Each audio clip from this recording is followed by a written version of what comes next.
mbola faly miarabanao indray tratra izao andro an'io izao ry havana amin'ny anaran'i Jesosy tompontsika. Androany isika dia hijery ny fomba fanomezana toerana ny fanahy masina, zava-dehibe izany. Ahoana ny fomba famelana ny fanahy masina hiasa mandritra ny fotoana ny fifadikanana, ary indrindrindrindra ao aoriana ny fotoana ny fifadikanana. Ny Isaia 5:7 andiny faharoso fahatelo no vakitsika amin'izany amin'ny anaran'i Jesosy. Androso eo anoloanao aho ka handravona ny mikotaontaona sy hanoritora ny varavarana varahana ary hanapatapaka ny hidi-vy, dia omeko anao ny rakitra ho amin'ny maizina sy ny arenana fenina ho amin'ny mangingina, mba hafantaranao fa izaho ny Jehovah izay miantso anao amin'ny anaranao dia Andriamanitry ny Israely. Amen. Ho anao izay mangetaeta ny bitsiky ny fanahy masina izany, ny fikasihan'ny fanahy masina izany, ary ny fahefan'ny fanahy masina hiasa eo amin'ny fiainanao, na fanasitranana izany na fanafahana izany a. Voalohany indrindra dia aloha jerentsika ny ao amin'ny Maty 4 ka ny 4 amin'ny anaran'i Jesosy hoe tsy ny mofy ihany no iveloman'ny olona fa ny teny rehetra izay alokin'ny vavan'Andriamanitra. Ny fakapananetin'ny Satana izany dia hoe hofay ho tonga mofy io vato io fianao aza mba efa reraka nandritran'izay fifadikanana 70 andro be izao izay nataonao izay, ka mba rariny ianao raha mba mihinana izay laninao. Inona moa no tokony hisakana an'i Jesosy tsy hanao an'izany ry havana, raha tena ao tokoa ilay hoe anohanana lavabe teo efa vita izy izay.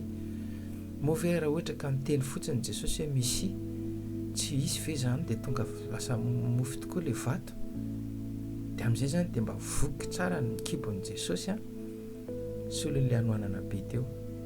Kanefa ry havana, ny antony fifadinana ataon'i Jesosy izay tena fandavana ny baikon'ny nofo mihitsy, izay fandavana ny baikon'ny nofo izay no fanomezana toerana ny baikon'ny fanamasina na ny feon'ny fanamasina. Izay mihitsy ny lakileny, ary izay ny ilayntsika fantarina androany. Ny fifadikanana dia fandavana ny baikon'ny kibo, baikon'ny nofo, ary fanomezana alalana ny fanahy masina hiasa sy hanafaka anao. Ozy ny Galatiana 5:5 hoe mandehana araka ny fanahy dia tsy hatateraka ny filan'ny nofo ianareo.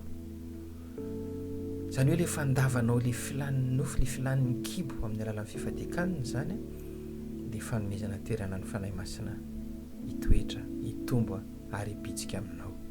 Ny nofo manohitra ny fanahy ary ny fanahy manohitra ny nofo. Soloanao sakafo ny fanahy izany ilay sakafon'ny nofo. Maty 5:4 tsy ny mofy ihany ny iveloman'ny olona fa ny teny rehetra alokin'ny vavan'Andriamanitra. Izay no iveloman'ny olona ho Jesosy. Vavaka famakiana ny tenin'Andriamanitra izany, izay ny sakafon'ny fanahy, izay anoloanao ny sakafon'ny kibo. Izay raha te andre ny feon'ny fanahy masina ianao hiasa eo amin'ny fiainanao. Izay ny voalohany. Faharoa, rehefa tapitra ilay andro amin'ny fifadikanana nataonao iny, aza tonga dia mihinam-be tahaka nataon'i Jesosy teo. Kelikely fotsiny aloha, fa ny eo ny tena zava-dehibe eo amin'ilay faran'ny fifadikanana io satria eo no andrenisanao ny feon'ny fanahy masina izay hiteny aminao. Ny asan'ny apôstôly 7:12 ary raha nanao fanompoam-pivavahana ho an'ny tompo sy ny fahadianana ireo mpianatra ny tompo izany, dia hoy ny fanahy masina tokano ho Barnabasy sy Saoly hanao ny asa izay efa nitsoko azy. Efa tapitra izany ilay vavaka sy fifadikanana miteny amin'izay ny fanahy masina. Dia raha ohatra ka lozantsika lasa amin'izay tsika mihinam-be fa tsy manome toerana tena hoe fotoana, manokana fotoana amin'izay hiainona ny feon'ny fanahy masina, efa mahazo mihinana ianao satria efa tapitra ilay fifadikanana, fa ataovy zava-dehibe kosa ilay fiainona ny feon'ny fanahy masina aorianan'izay fifadikanana izay.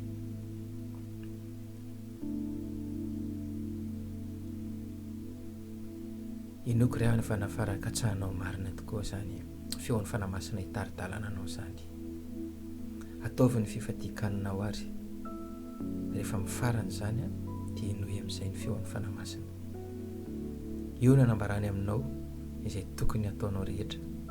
Inoy tsara zany ka soraty izay ny valan'ny fangatanao sy ny fanontaniana napetraka ao taminy. Androso eo anoloanao aho ary andravina nimiko taontaona. Anoritory ny varavarana varahana ary anapatapaka ny itivy. Izay ny asan'ny fanamasina. Dia omeko anao ny rakitra ao amin'ny maizina sy ny arenana fenina ao amin'ny maningina.